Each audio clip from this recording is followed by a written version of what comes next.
ओम श्री शिवाय नमस्तुभ्यं वंदे देव उमापतिं सुरगुरुं वंदे जगत्कारणं वंदे पन्नगभूषणं मृगधरं वंदे पशूनां पतिं वंदे शूरशशाङ्कवह्निनयनं वंदे मुकुन्दप्रियं वंदे भक्तजनाश्रयं च वरदं वंदे शिवं शंकरं। भक्तजनों, ये श्रावण का महीना चल रहा है। भगवान आशुतोष चंद्रमौलीश्वर करुणा वरुणालय अविनाशी भगवान घटघटवासी शिव जी की आराधना का पूरा महीना श्रावण का जगह जगह भगवान शिव का पूजन मंदिरों में और अभिषेक मंदिरों में या कि अपने घर में शिव पूजन पार्थिव पूजन का बहुत महत्व है। विशेष करके श्रावण के महीने में जो सोमवार है, अब श्रावण का जो 2 सोमवार तो निकल चुके, शेष अभी 3 सोमवार हैं। आखिरी सोमवार रक्षाबंधन में पड़ रहा है, पूर्णिमा तिथि में। तो विशेष करके भगवान शिव की पूजा अनेक प्रकार के उपचारों से की जाती है। पूजा के साथ में भक्ति, श्रद्धा और विश्वास का होना बहुत जरूरी है, क्योंकि भगवान शिव श्रद्धा और विश्वास के शिव और पार्वती साक्षात मूर्ति हैं। श्रद्धा विश्वास रूपिणौ। जीवन में जब तक श्रद्धा नहीं होगी और विश्वास नहीं होगा तो पूजन का फल हमें नहीं मिलता है, चाहे हम कितना भी खर्च कर दें। इसलिए श्रद्धा और विश्वास बहुत जरूरी है जीवन में। तो आखिरी सोमवार में भगवान शिव का पूजन जरूर करें। भगवान भोलेनाथ को ध्यान करें, आवाहन करें घर में, और पार्थिव पूजन बना करके आसन दे करके दिव्य अनेक विचारों से भगवान का यजन करना चाहिए। पृथक पृथक स्नान करवाना चाहिए भगवान को। जो भी मनोकामना है हृदय में, मनोकामना के अनुसार अभिषेक शास्त्रों में वर्णित है। भगवान शिव का अभिषेक जल से है, तीर्थ जलों से है,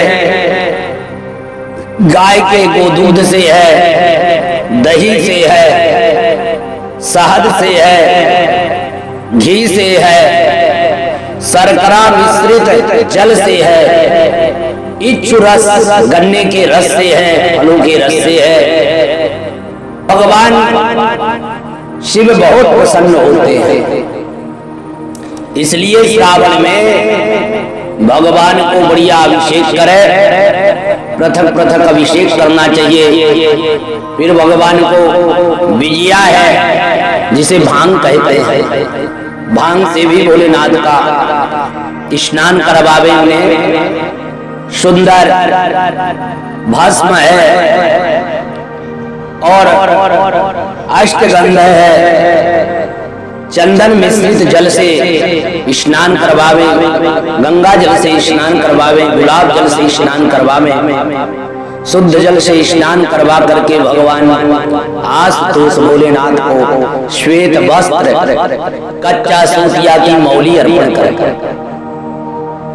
भगवान को यज्ञोपवीत अर्थात जनेऊ बढ़िया उपवीत के रूप में धारण करवावे, और चंदन, त्रिपुंड चंदन, मलयागिर घिस करके चंदन या कि गोपी चंदन, अष्टगंध चंदन को घोल बना करके भगवान को बढ़िया लेपन करना चाहिए और वही प्रसाद के रूप में अपने मस्तक पर लगाना चाहिए।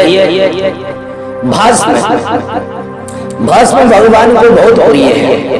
भस्म धारण करके भगवान का पूजन करना चाहिए। रुद्राक्ष और भस्म शिवो भूत्वा शिवम यजेत देवो भूत्वा देवम यजेत।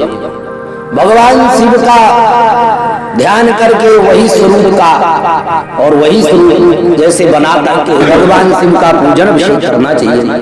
शास्त्रों में वर्णन है बिना भस्म त्रिपुंडेन बिना रुद्राक्ष मालया, बिना भस्म के और बिना रुद्राक्ष की माला धारण किए बिना भगवान शिव के पूजन का अधिकारी नहीं होता है। इसलिए बस भस्म भी धारण करे, चंदन भी और रुद्राक्ष का माला और भगवान को सुंदर चंदन लगावे, श्वेत तंडुल अच्छत को धो करके भगवान में कुंज चढ़ावे, चने की दाल चढ़ावे, तिल चढ़ावे, भगवान को पुष्प मंदार पुष्प है, गेंदा के पुष्प है, श्वेत पुष्प है, श्वेत अर्क है, समी है, मंजरी है, धतूर मंदार के पुष्प भगवान को बहुत प्रिय है। शमी पर दुर्वांग भगवान शिव को शुद्ध बिल्व पत्र अर्पण करना चाहिए। बिल्व पत्र में यदि राम नाम अंकित करके चंदन के द्वारा अष्टगंध के द्वारा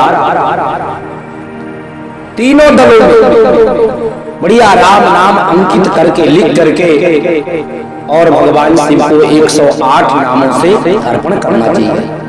राम नाम अंकित बिल्व पर भगवान शिव आशुतोष बहुत जल्दी प्रसन्न होते हैं। यदि पूजा करते समय मंत्र नहीं बनते, वेद मंत्र क्लिष्ट लौकिक पौराणिक मंत्र बनते हैं तो ठीक है, नहीं बन रहे तो पंचाक्षर मंत्र भगवान शिव का ओम नमः शिवाय, इस मंत्र से प्रत्येक वस्तुओं को भगवान को अर्पण करना है और ओम नमः शिवाय ऐसा बोलना है। भगवान को बिल्व पत्र अर्पण करे, पुष्पों की माला है, ये सब अर्पण करके भगवान भोलेनाथ को अबीर गुलाल सुगंध द्रव्य इत्र धूप दीप कपूर की दीप या कि घी की बत्ती की दीप भगवान को अर्पण करे और फिर जो भी पकवान बनाए श्रद्धानुसार शुद्ध पकवान हो, भगवान शिव के लिए या सोमवार को गाय के दूध का सेठ खीर बढ़िया तस्मई जिसे कहते हैं, शुद्ध उसमें पंचमेवा डाल करके पका करके बिल्व पत्र डाल करके फिर भगवान को अर्पण करना चाहिए। पंचामृत बना करके दूध दही घी शहद शक्कर पांचों चीजों को मिला के भगवान को अर्पण करना चाहिए। स्नान भी कराना चाहिए, पंचामृत का भोग भी लगावे। ऋतु फल ऋतु के अनुसार सीजन के अनुसार जो भी बाजार में फल आते हैं, कदली फल है, सेव फल है, अनार है, जाम फल है, संतरे हैं, फलों को अर्पण करे। श्रीफल नारियल भगवान को अर्पण करे, जल वाला नारियल है, सूखा नारियल है और नैवेद्य भोग प्रसाद सब लगा करके भगवान को निवेदन करे। भोग लगाना चाहिए, आचमन करा के हाथ पोंछ करके करो द्वर्त चंदन अर्पण करना चाहिए भगवान को। तांबूल माने पान, बढ़िया शुद्ध तांबूल का बीड़ा, उसमें इलायची है, जावित्री है, लवंग है, ये सब लगा करके पूंगी फल के सहित भगवान को निवेदन करे, अर्पण करे तांबूल।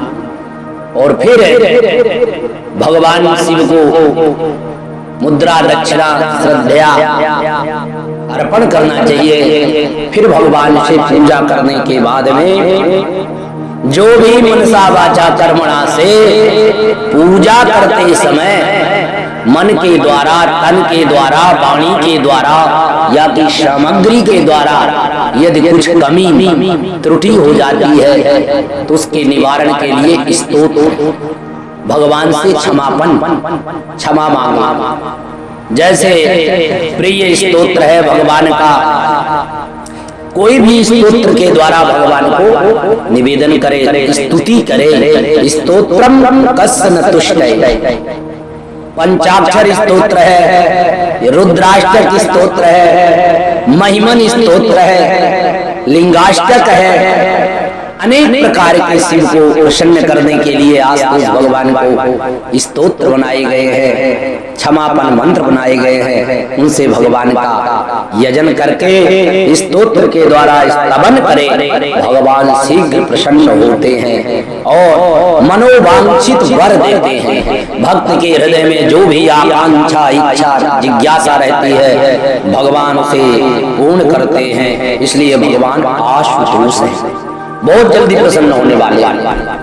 आशुतोष तुम अवघड़ दानी, इतने अवघड़ दानी हैं कि भक्त के आर्त माने कष्ट को शीघ्र दूर कर देते हैं। इसलिए भगवान जगत पिता भोलेनाथ का दिव्य पूजन करें और भगवान से दिव्य वरदान प्राप्त करें। बोल शंकर भगवान की जय।